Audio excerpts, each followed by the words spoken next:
For the first time this year, I've experimented with taking tomato cuttings, and I've been really surprised at how easy it is. I will show all the steps in this video, including repotting the cuttings into their final pot, and what growing media I used for my tomatoes. All 4 cuttings I have made have successfully formed roots, and are now mini plants, significantly more advanced than if I had sown more seed. To be honest, I'm very impressed. I'm wondering why I didn't try this years ago.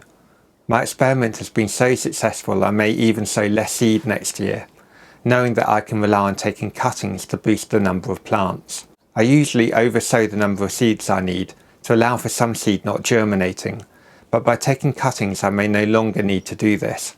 Also, taking cuttings would also be an excellent way of sharing tomato varieties you are growing with friends and family.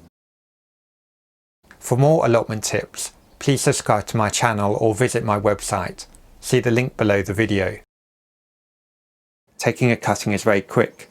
It's important that the cutting goes straight into soil without drying out.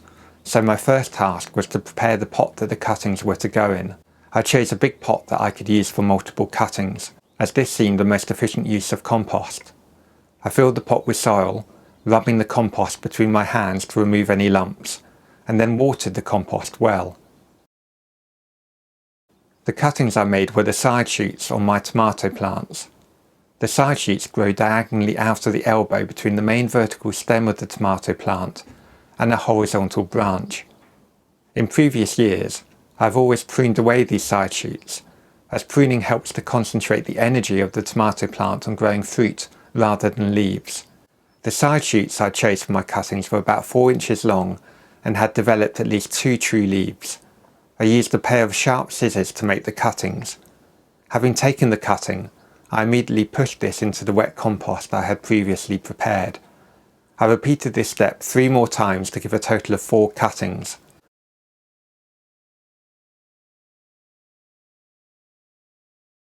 I placed the pots on a big tray that had a raised lip of about 2 inches high and filled the tray with water to create a moat.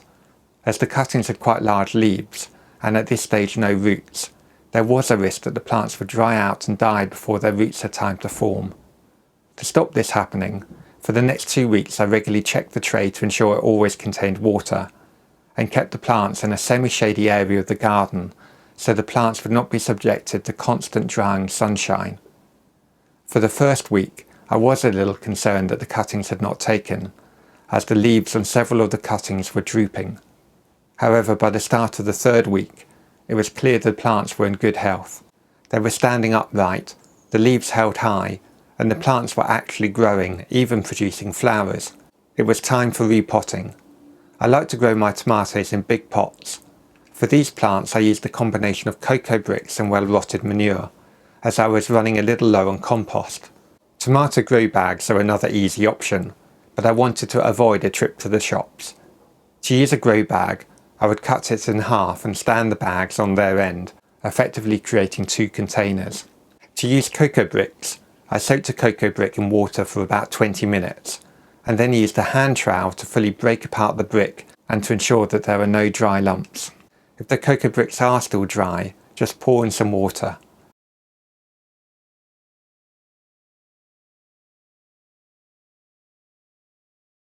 When the cocoa was ready, I transferred it to a big tub before adding an equal quantity of well-rotted manure and gave the mixture a good stir with a hand trowel until it was evenly mixed. I find this is a good combination. Cocoa bricks have excellent water retention properties, but do not contain nutrients. Well-rotted manure or garden compost compensates for this. The cocoa bricks effectively helps homemade compost go further and prevents the growing media being too rich for the plants. I like to add stones to the bottom of my pots to help with drainage. I then add my mixture to the pots, filling them to about 4 inches to the top. For the final few inches, I add a top layer of shop-bought compost. The shop-bought compost is completely weed-free and helps to block out any weed growth that may happen if using homegrown compost by itself. Before transplanting, I gave the pots a good wetting with water. The last step was the crucial one of separating out the cuttings and checking that they had developed a good root system. When I carefully removed the cuttings from the pot, I was happy and surprised to see just how much roots had developed with the roots having reached the bottom of the pot and starting to wrap round. I carefully prized the tomato plants apart, and each one had developed a strong root system of its own. This made the final step an easy one. I created a deep hole in the prepared plant pots, dropped in one of the plants, and carefully firmed up the soil around it, being very careful not to knock off any leaves or damage the central stem.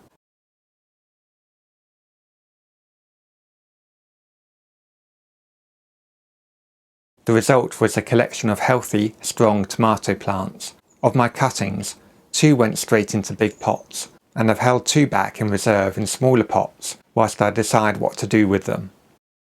Don't forget to subscribe to the YouTube channel by clicking the subscribe button. After subscribing, click the bell to ensure you are notified every time a new video is added.